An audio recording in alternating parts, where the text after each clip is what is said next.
Bonjour à tous, donc Catherine Chaperon, je travaille à la Bergerie nationale de Rambouillet, qui est un établissement d'accompagnement des lycées agricoles. Et donc, entre autres, je travaille sur la thématique agroforesterie. Donc, les EPL regroupent plusieurs centres, un ou plusieurs lycées, un ou plusieurs centres de formation professionnelle et de promotion agricole, donc qu'on appelle les CFPPA, super, ou des centres de formation d'apprentis, donc des CFA. Et la particularité, c'est que les EPL sont constitués d'un ou plusieurs ateliers technologiques ou exploitations agricoles à vocation pédagogique. Juste un mot sur ces exploitations d'enseignement agricole. Donc, on en compte 192 dans les établissements publics. On a 35 ateliers technologiques et centres équestres. Et cela recouvre à peu près 19 000 hectares cultivés, dont 24% certifiés en agriculture biologique. Ces exploitations d'enseignement agricole ont trois grands types de fonctions qui sont indissociables et complémentaires. Tout d'abord, la fonction de production et de commercialisation, sachant que dans les choix de systèmes de production, dans leur conduite technique, les exploitations et ateliers technologiques doivent être exemplaires dans la mise en œuvre des objectifs qui sont fixés par les politiques publiques. Donc, je parle notamment de l'agroécologie et de la transformation économique, environnementale et sociale, donc avec des pratiques agricoles innovantes. La deuxième fonction, c'est la fonction de formation. Donc, les exploitations et ateliers technologiques constituent des outils et supports privilégiés de formation des apprenants de l'enseignement technique agricole.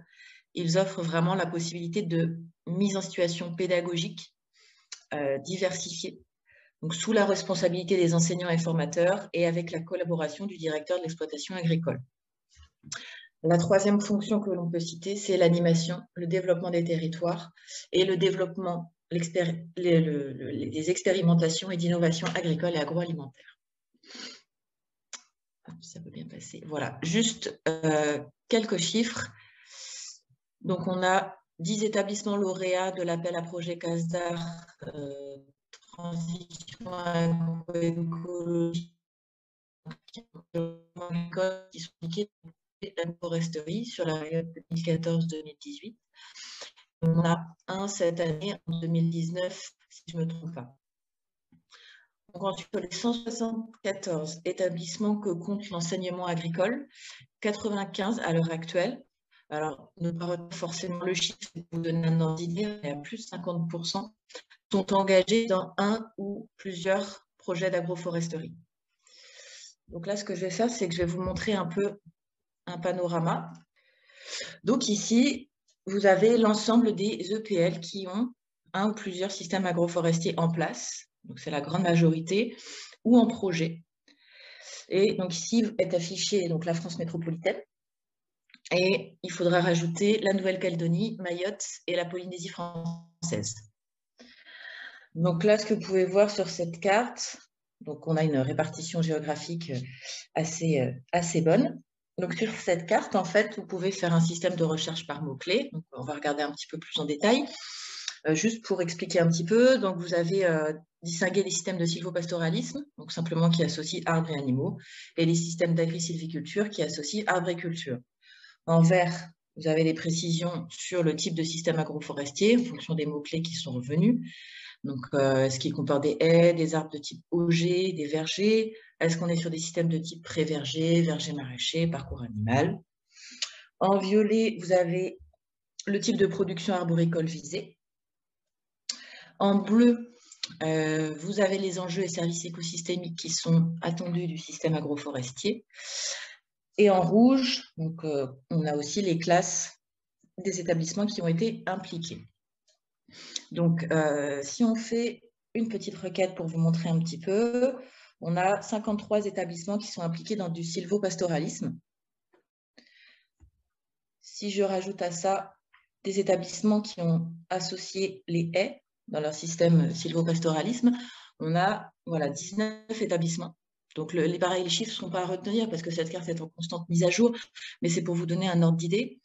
Et dans ces systèmes, on a surtout des Beauvalet et viandes qui sont impliqués et, dans une moindre mesure, des ovins, des porcins, voire, alors, de façon plus anecdotique, des volailles et des abeilles qui sont associées à des... Voilà. Si on regarde maintenant au niveau des forestiers au G. Alors, hop, toi, non. Voilà, ici on a 12 établissements où sont principalement associés des bovins laits et viande et des ovins, parfois volailles et porcins. Si vous regardez maintenant les prés-vergers, donc là on a 17 établissements, que des bovins laits et des ovins. Enfin, un type de système remarquable, on a les parcours animaux, où c'est principalement la grande majorité, donc on a 11 établissements, c'est quasiment que des parcours volailles. On a un parcours ovin et un parcours porcin. Si on fait maintenant un zoom sur certaines productions qui pourraient vous intéresser dans l'élevage, on a 8 établissements qui prévoient de faire du paillage pour les animaux. Et on en a 7 qui souhaitent investir vers le fourrage. Donc, certains, c'est bien mentionné que c'est des arbres fourragers. D'autres établissements, voilà, il faudrait investiguer un petit peu plus sur comment ils envisagent de produire du fourrage pour les animaux. Donc, ce que vous pouvez observer là, en regardant, hop là, pour qu'on voit les chiffres, si vous regardez dans le violet, en fait, les productions de paillage et de fourrage ne sont pas les productions principales encore envisagées. On est surtout sur du fruit et du bois d'œuvre. En revanche, si on regarde les enjeux et systèmes écosystémiques, là, le bien-être animal est vraiment bien représenté, puisqu'on a 25 établissements qui visent le bien-être animal. Je vous les affiche, mais il n'y a pas de... Je les affiche, mais en général, il n'y a pas vraiment de région qui se détache.